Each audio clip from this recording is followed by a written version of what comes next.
In a short while from now, Indian Prime Minister Narendra Modi and his Israeli counterpart Benjamin Netanyahu will be addressing a joint press conference. We will be bringing you live images from Israel. But before that, I want to just take you for a moment to the residence of baby Moshe. He's no longer a baby, really. He's 12 years old, just entering his teens. And the Prime Minister will be meeting baby Moshe. He, remember, is the young Israeli child who lost his parents in the 2008 Mumbai terror attack. Ahead of political and diplomatic meetings, the one with Moshe will be remembered as a special meeting with the nation remembering the sacrifice of Moshe's parents. A 2-year-old toddler clutched tightly by his nanny. A heart-wrenching image imprinted on everybody's mind. This picture dates back to November 2008, when terror wreaked havoc on Mumbai for 3 nights and days. And amid the horror is the tale of Moshe Holtzberg. Moshe, the child of Gabriel Holtzberg and Rivka, emissaries of the Chabar, managed to escape from Nariman House in downtown Colaba, saved by his daring nanny Sandra Samuels. Now, he's a 12-year-old boy and he's meeting the Prime Minister Narendra Modi during his Israel visit. I love him. You love Mr. Modi. Why is that? Because if for so much people is there in India and he come to me. You will go back to Nariman House like your parents. Yeah. And in fact, in the house that Moshe lives in, even today, the parents who he lost on that unfortunate day, their picture, their memories are still here. He's 10, and of course he's been protected from all that happened by the woman who saved him that day and the woman who continues to shelter him even now. His nanny Sandra now lives in Israel after being granted honorary citizenship and works at a rehabilitation center for the disabled. She will also be meeting the Prime Minister. I'll thank him for remembering Moshe boy and making his precious time to say hello to Moshe boy. Moshe's maternal grandparents are touched by the Prime Minister's gesture. Mr. Modi, you come to Israel, you should want to see me, my wife, and also Moshe boy, and also the nanny. I'm very excited. This building behind us was one of the targets during 26/11 attacks in Mumbai. This is Chabad House in Colaba, wherein Moshe lost his parents. Now, after 9 years, it's the first Prime Minister of India who will be meeting Moshe in Israel, and it's being said that the family is very happy and excited, seeing that India still remembers us. Even a small candle can light up an entire dark room, and this is the message, this is the idea, this is what we need to take forward from the 26/11, and this is, I believe, this is what the meeting of PM Modi with baby Moshe, this is what it's about, and this is what it's going to emphasize. We do feel very safe. The Indian Jewish Association, a prominent voice of the community, is happy with PM Modi's decision to strengthen relations with Israel. The 2-day visit of Prime Minister Modi will see many deals being signed and be a landmark in Indian diplomacy. But his meeting with Moshe is what will be remembered for a long time. It's a reminder of the horrors of terrorism and why the world needs a united front against terror. With Mustafa Sheikh in Mumbai, Bureau Report, India Today. Let's now go across live. Padmaja Joshi is joining us from Israel. Padmaja, what's the Prime Minister doing at this time? What should we expect when this joint media interaction between the two Prime Ministers happens?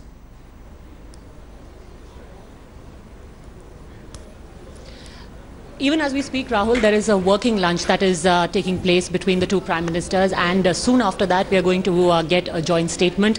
Right behind me, this is where the briefing is going to take place, and as you mentioned, there are a number of key issues which are on the table. Of course, the defense deals, they have been spoken about at length, but there is still no clarity about whether they are going to be inked, whether in the joint statement any of the defense deals are going to be mentioned. However, in the field of cooperation in agriculture, we are learning that there is a fund that is going to be set up. There are centers of excellence in agriculture that are going to be mentioned. Of course, India will benefit greatly from the kind of techniques, the kind of technology that Israel has managed for an arid country, for a desert country. They've managed to irrigate large tracts of land, and this is something that India is hugely interested in. There is also going to be mention, we are learning, of cross-border terrorism without naming any country in particular, but the issue of tackling terror, that is going to be one of the themes that is going to be addressed in that statement, Rahul. You know, also you spoke about defense deals and counter-terror. That really expected to be the centerpiece of Prime Minister Modi's interaction with the Israeli Prime Minister, in addition to all the, cooperation that we're trying to forge on agriculture, for example. But give us a sense of, what you're picking up from Israel in terms of how Israel can help India fight terror in the Indian neighborhood. Now, we know that America has had a great success in using drones in terms of carrying out strikes in terror havens like of the kind that we've seen in Iraq, in Syria, in Afghanistan. And that is a technology that India wants from Israel. They have managed to develop this technology to a T, and India stands to benefit greatly from it once we get these armed drones from Israel. So that is one of the major issues that is being spoken about here in the local media as well. Cooperation against terror, this is a theme that the Prime Minister has brought up in his various statements before the visit and even during, where he has said that both of the countries are afflicted by terrorism, and in cooperating in combating it, this is going to be one major area of concern. Rahul. You're mentioning the local media. I want to take our viewers through how the Israeli media is tracking this visit. Padmaja, in India, the coverage has been virtually wallpaper from, moment by moment, the Prime Minister's visit to Israel being tracked very closely. Here is the Times of Israel. Israel says, Namoste, Netanyahu turns to yoga in illustrating warm ties with Israel. Give us a sense of what you're picking up on the ground. You're tracking the local Israeli press. How much attention is the Prime Minister's visit drawing in the local media, Padmaja? In fact, let's try and speak to some of the scribes who have turned up over here. Hi, excuse me. What, according to you, is one of the major themes that you would be interested in when the two prime ministers are meeting, that of Israel and India? What is of the greatest interest to you over here? Greatest interest?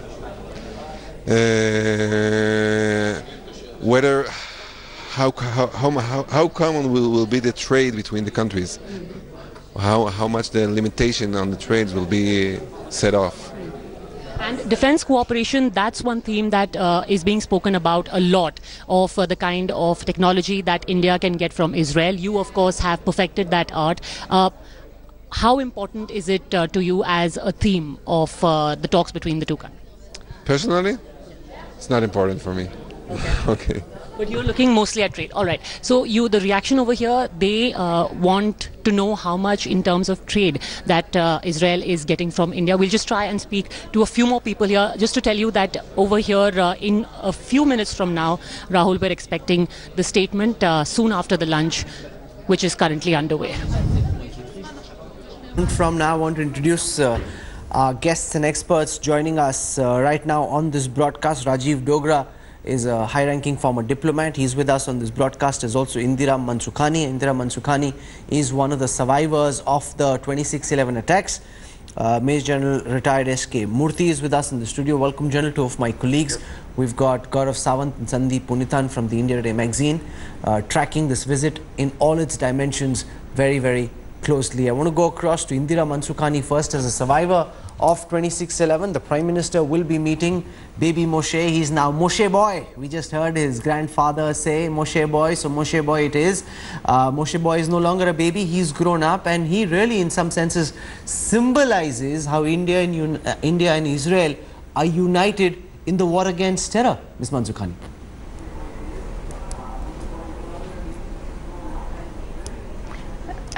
Yes, that night was really a horrible night, but I really appreciate that Prime Minister has gone to meet the person, a little baby who was saved. I really appreciate that Prime Minister is so kind. As a diplomat who looks at the protocol, the nuances very closely, what are you picking up? The fact that the Prime Minister of Israel is accompanying the Indian Prime Minister all through the trip, that doesn't happen very frequently. The fact that you had such a high-profile delegation at the airport to receive the Prime Minister, what's the kind of messaging Israel is sending out? Well, you use the term frequently, and that's exactly the term which we should remember, because it's not very frequent that an Indian Prime Minister goes to Israel. This is the first time, as Mr. Netanyahu emphasized repeatedly, that an Indian Prime Minister is coming in 70 years.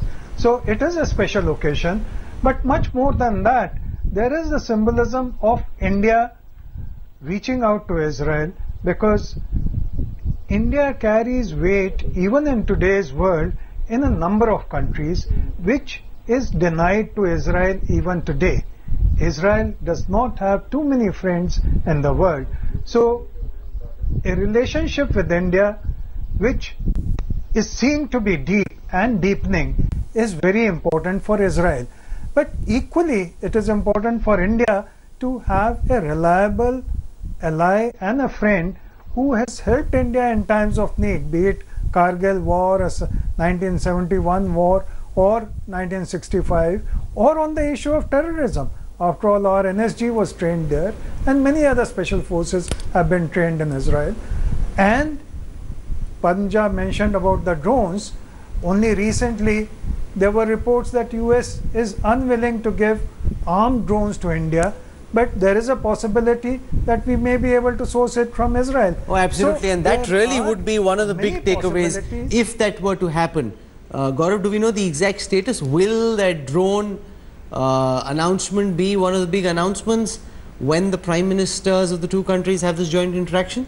Rahul, as far as defense deals are concerned, both Israel and India keep it under the wraps because they don't want the adversaries to know what's the latest equipment that India is getting. So the armed drone deals have happened. The deliveries are going to start any time now. Some of the tests have already been carried out in Israel, some more likely to be carried out in the times to come. But off-the-air interception equipment, snooping devices, new rifles, new night vision devices, there is so much that's been on the table that's constantly happening with Israel, apart from training of our special forces. You know, apart from the interaction the two Prime Ministers had at the airport, there was also an interaction later at dinner when they came out and addressed the media. I want to play out now some of the key moments. It was a very memorable interaction where Benjamin Netanyahu spoke of how yoga reminded him of India. Here it is. I have to confess to you that I've been inspired by Prime Minister Modi's enthusiasm for yoga to begin. He said to me, you can start at a low level, choose your level. So I'm starting at a low level, and here's what we're going to do. When I do a relaxing talasana pose, and in the morning, I'll turn my head to the right, India is the first democracy that I'll see. And when Prime Minister Modi does a relaxing pose of Vasishtasana, and he turns his head to the left, Israel is the first democracy that you can see. So in fact, we have India and Israel are two sister democracies. In fact, together we account for about 20% of the world's population. But although we are unequal in size, we're equal in spirit. We believe we can accomplish great things. We have accomplished great things, and we have many, many more opportunities to seize together in the future. Yad Vasam tells us that those who believe in humanity and civilized values must come together and defeat it at all costs. As such, we must resolutely oppose the evils of terrorism, radicalism, and violence that plague our time. There's no mention of Pakistan, but the messaging couldn't be more clear, General Murthy, focused squarely on Pakistan. In that sense, the threats are similar. You know, he said we are different in terms of size, but we are similar in terms of our spirit. Yeah, true. The resoluteness is very, very evident. The leadership, India's leadership is known to be generally soft on terror, whereas the Israeli leadership is extremely strong and tough on terror. In Modi, we have a prime minister who has the portents of being a strong leader as far as being strong on terror concerned. And I'm sure there's a lot to take away, to bring back from Israel after meeting the Prime Minister of Israel. Do you think, Sandeep, things change on the ground because you've got these drones coming in? It's a bit hush-hush, but we know that Israel is selling armed drones to India. They could be deployed soon. You've been writing a lot on the Special Forces. You've written a book anytime soon when we could use these drones to smoke out Hafiz Syed Salahuddin. Sure. Rahul, I mean, the next surgical strike could well be carried out using an armed drone. I mean, there's no reason to deploy your commandos on the ground, especially after you've already done it once. So this allows you to retain the element of surprise in another attack. If, you know, if we want to replicate our surgical strikes of last year, the armed drone would be the ideal, you know, platform to launch an attack of this sort. This gives us a tremendous cross-border capability, and I'm sure there'd be a lot of, you know, worry about this in Islamabad, even as we speak right now. In fact, when it comes to these armed drones, they give you the depth that your surgical strikes by your special forces cannot, because it's a shallow surgical strike. You go in a couple of kilometers, at the most 10 odd kilometers, kill and return. With these drones, you can go much deeper. They have a 30-hour loitering capability. So they can loiter around for 30 long hours. They can go much deeper, much higher, strike and return on autopilot. So you need men on the ground to spot the likes of Hafiz Syed, to be certain that they are where you think they are, and then you can remotely launch a bomb and take them out. That's what you read about in novels. That capability will soon be with India thanks to Israel. It's the kind of equipment no other country is willing to sell to India. That working lunch currently on. We'll go across live to Israel. In a short while from now, the interaction between the prime ministers of the two countries is about to start, after which he will meet. One of the biggest takeaways of India's relationship with Israel is the armed missile drones that Israel is selling to India. I want to get you a full report on the capabilities of this drone and how its presence in the Indian arsenal is a game changer in terms of India's offensive capabilities. Gaurav Sawant with this story. As India and Israel make history this week with the first visit of an Indian Prime Minister to the Jewish state, the two nations are taking their very solid defense ties to a historic new level.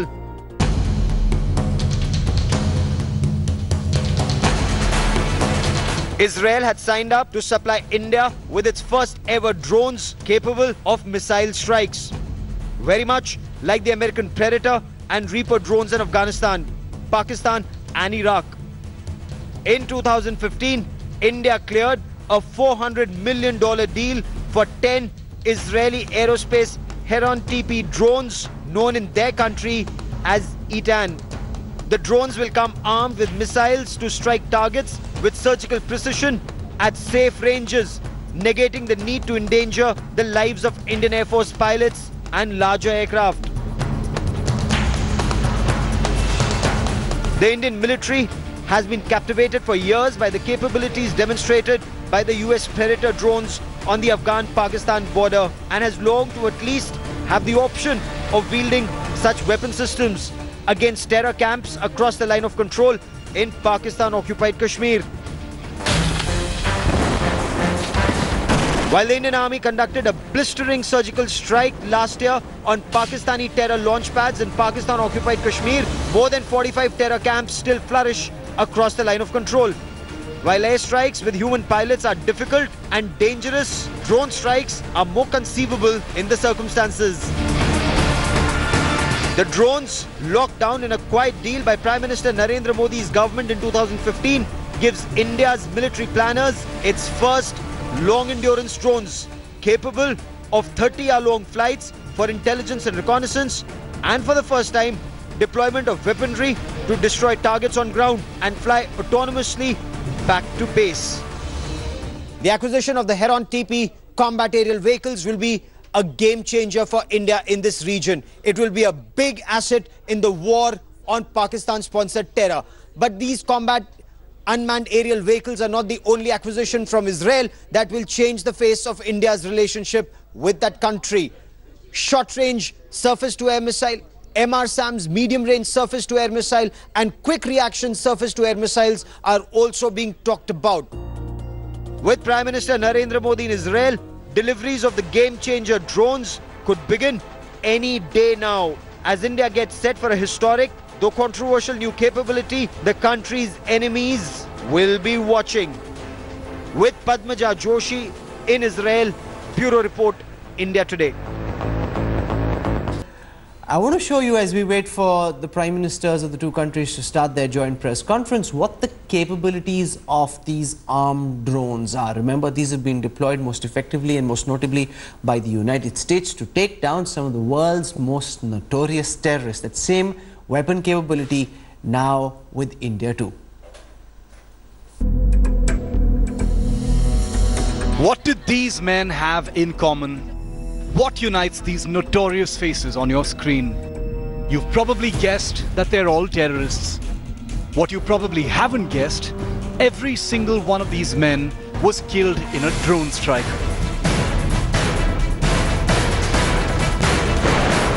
Hunted down in the world's most dangerous zones, Afghanistan, Pakistan's tribal provinces, and Iraq. Hunted down in their safe havens, each one of these men met his end at the wrong end of a precision-guided missile unleashed from thousands of feet in the air by a silent unmanned aerial vehicle, its deadly sensors zeroing in on targets with cold accuracy.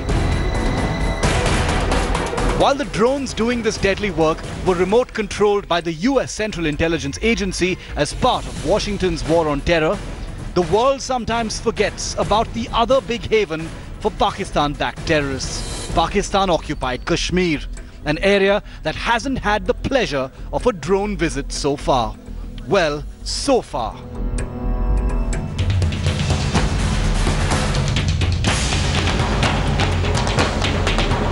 With Modi in Israel, India is all set to receive its very first Predator-like armed drones from the Jewish state, and the spotlight has now shifted to Pakistan's hotbed for anti-India terror. The big question beckons, armed with missile-firing drones, does India intend to launch precision strikes to destroy the over 40 terror camps that flourish in POK? With India's most wanted terrorists frequenting POK terror camps to carry out their business, is it just a matter of intelligence and political will for India to launch drone strikes on terrorists like Hafiz Saeed, Zakiur Rahman Lakhvi, and even Syed Salahuddin of the Hizbul Mujahideen? Prime Minister Modi has given the country's military a contentious and never-before capability that can change the game completely in Pakistan-occupied Kashmir. The question is, will India pull the trigger? With Padmaja Joshi in Tel Aviv, Israel, Bureau Report, India Today.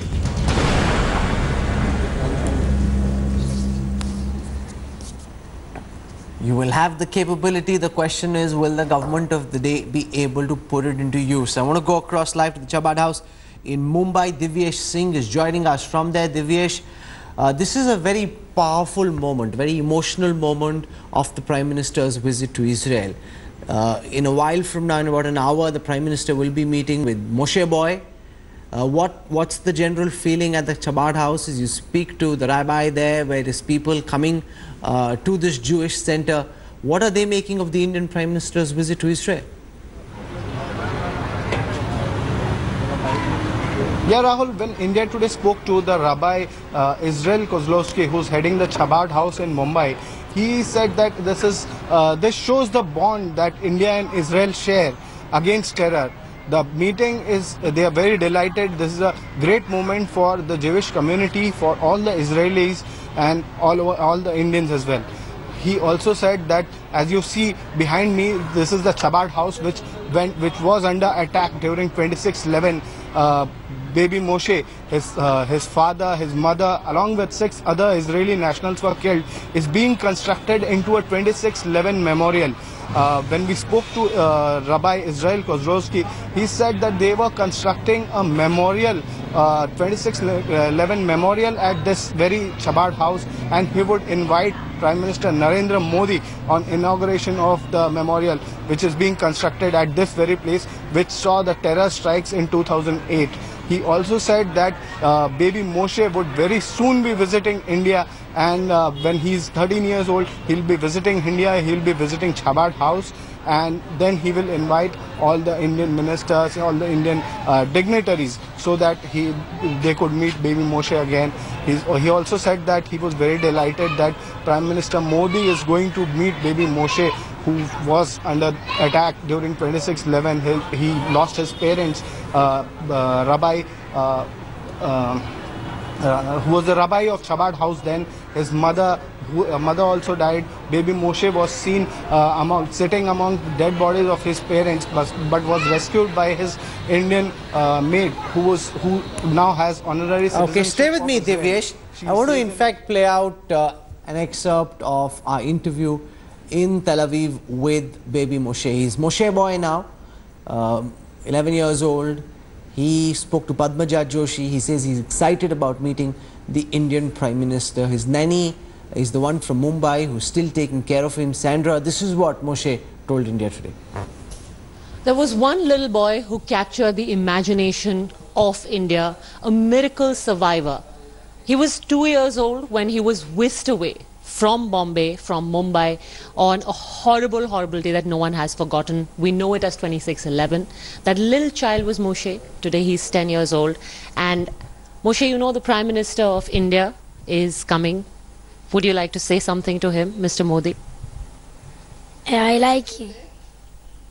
What do you like to say to him? I love him. You love Mr. Modi. Why is that? Because if for so much people is there in India, and he come to me. Of all the people that are there in India, he has come here especially to meet you. Moshe, tell me, do you remember your time in India? Do you remember Sonu Man? No. But you still remember a little bit of language that you learned, or anything that you learned in India? Yes. Yes. Numbers. Numbers. Only numbers. Hindi numbers. 1, 2, 3, 4, 5, 6, 7, 8, 9, 10. All right, and you're 10 years old now. Any time that you want to maybe go back, just the time that you spend there, anything at all that you want to go back to India and remember?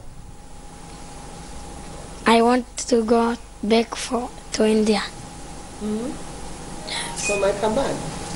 For my Nariman house. To the Nariman house. To be the rabbi. To be the rabbi. Like my parents, my father. Like my parents, my father. You will go back to Nariman house like your parents? Yeah. And in fact, in the house that Moshe lives in, even today, the parents who he lost on that unfortunate day, their picture, their memories are still here. He's 10, and of course he's been protected from all that happened by the woman who saved him that day and the woman who continues to shelter him even now. Someone who in fact is just intertwined with Moshe's life is Sandra. Sandra, 8 years, it has been 8 years, and now you're going to meet the Prime Minister. If there's one thing that you want to tell him, what is it? I'll thank him for remembering Moshe boy and making his precious time to say hello to Moshe boy. Yes. I say, sir, thank you very much for remembering Moshe boy. Has that date, is that date ever going to be removed from your mind? No, I don't think so. No. I don't think so. No. It can't. Why? What does it mean to you? It means, what does it mean? It's like I'm having a new life. Moshe boy is having a new life, and it's something great to remember, isn't it? Yes.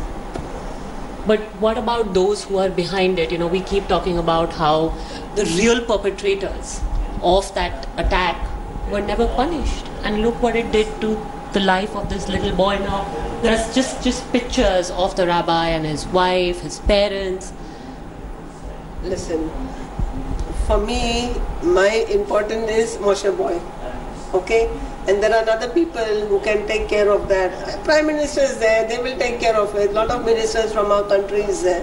They can take care. This thing is Moshe boy. When he becomes big, as long as he needs me, I'm here. And that's it. My full mind is on Moshe boy. He becomes big, he grow up, and he'll become a rabbi. He'll see the world, and I hope he has a good life and become a good man when he grows up. And you'll help him get over the tragedy? He's already got over it. He does not even remember it. There's no saying he will get over it. He's already over it. He's completely normal. I mean, you'll have seen him. I think you'll have seen him. He's like a normal kid. He's got over it. He's got over it. But I'm just here to see that for my satisfaction I'm here and to see him grow more. Thank you very much. With video journalist Ashraf in Jerusalem, Padmaja Joshi for India Today. What a remarkable story this. The story of Sandra is also the story of Moshe boy. These are live images now from Israel. That's baby Moshe. Moshe boy, he will be meeting the Prime Minister in just a short while from now. In about an hour from now, soon after the joint press conference, Moshe boy will be meeting the Prime Minister. Indira Mansukhani is with us. She herself is a survivor of the 26/11 attack. What a remarkable story this. Moshe boy meeting the Prime Minister about 8 odd years after the 26/11 attacks, and baby Moshe is now Moshe boy.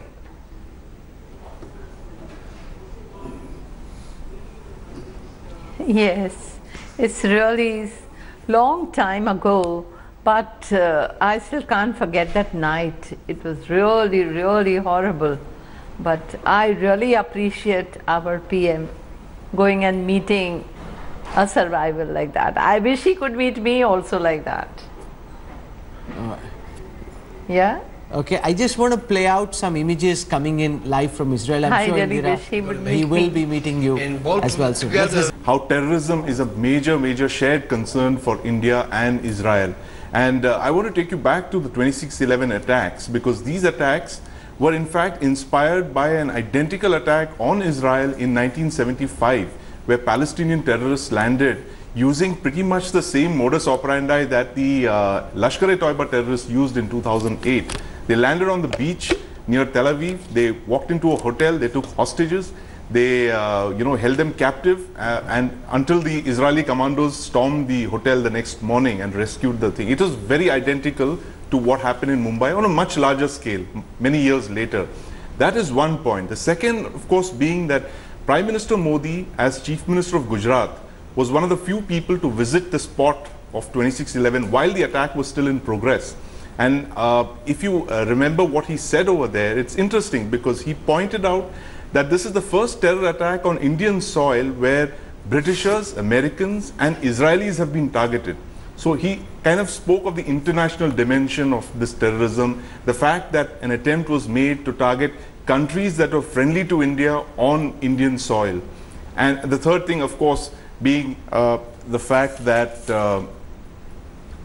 he has wants to talk about this cross-border terrorism being an issue without naming Pakistan, of course. As we're waiting for this meeting with Moshe boy and also the two prime ministers to meet. I want to go across live to Mumbai, to the Taj Hotel, another symbol of that horrible attack. Vidya is joining us from there.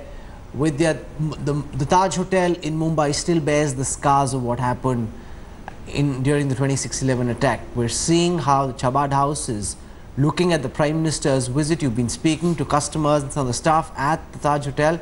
What are they saying?